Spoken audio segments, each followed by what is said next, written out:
Hello and welcome to this special edition of Unboxing Russia. My name is Pradnya Bivalkar, and today, for a change, we are going to unbox something related to India, and that would be the Indian elections. The Indian elections, as we all know, went on for a period of about 6 weeks between the mid of April and the beginning of June, and the votes were counted on the 4th of June, and the result has been very surprising, and in a way it has kind of reinstilled my faith in the process of elections, in the Indian democracy to begin with, because for a while there has been this conversation here in Europe, but also generally in the West, that the Indian democracy is faltering, that it is becoming increasingly very authoritarian in a sense, which it was showing a lot of signs of faltering, and it was headed down a steep slope, but against popular predictions, the Indian electorate kind of gave its mandate, and the BJP, which is the ruling party, led by Mr. Modi, the Prime Minister of India, did not come out with the mandate that they were hoping for. So the National Democratic Alliance, which is led by Mr. Modi's party, the BJP, ended up facing quite a few losses in different parts of India. So just to put that in perspective, the BJP, in 2014, when they came to power, for the first term, they had about 282 seats directly. In 2019, they had made some gains and increased that tally to 303 seats. And now in 2024, their share in the alliance has been reduced to 240 seats. So the alliance that was aiming at 370 plus, a very, very ambitious voting share that they were looking at, or rather around 400 seats that they were looking at, they have managed to crack about 293 seats, which still gives them a majority in a parliament of about 540 plus seats, 543 to be precise.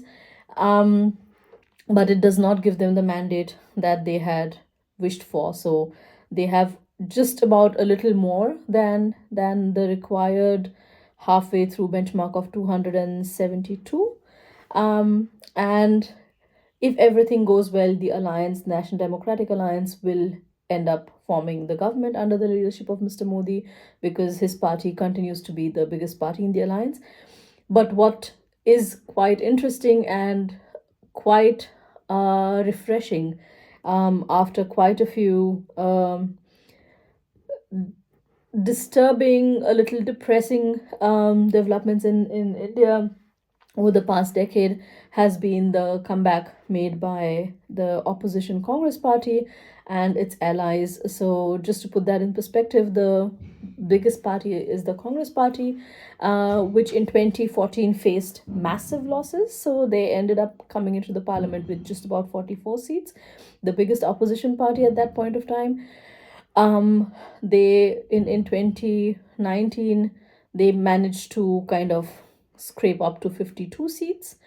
And now in this election 2024, they have managed to crack almost 100 seats. They scored 99 seats, or they gained 99 seats in the general elections. But the alliance that was formed under the leadership of the Congress party, the India Alliance, they ended up making gains in 233 seats. So that's roughly just about 60 seats less than that of the National Democratic Alliance that will end up forming the government. So just to put that in perspective, the BJP's vote share in the general elections has shrunk quite sizably, especially in decisive states like the northern state of Uttar Pradesh, in the western state of Maharashtra, and also quite interestingly, but also quite predictably, in other states which had low growth rates. So we will talk about that in the next episode. But what was also quite interesting was to see that rhetoric of populism, of anti-Muslim narrative was also being rejected in quite a few parts of India. Not all of them, but quite a few parts of India, which is a good starting point. And the most interesting of those places was Faizabad constituency, which is where the city of Ayodhya is located, which had seen this grand, huge opening of a temple earlier this year. So the BJP had been banking on this fulfilling of the promise of opening the temple in Ayodhya to bring them more votes.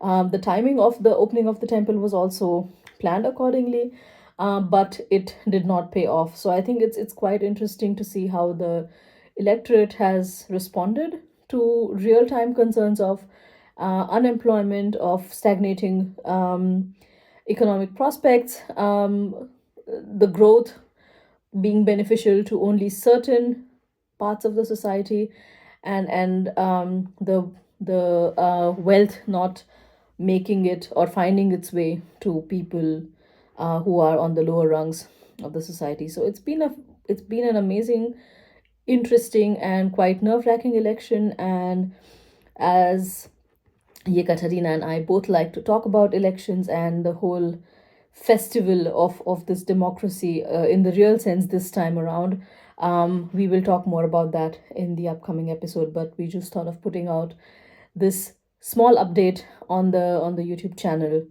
for whoever is interested. Thank you so much, and see you soon.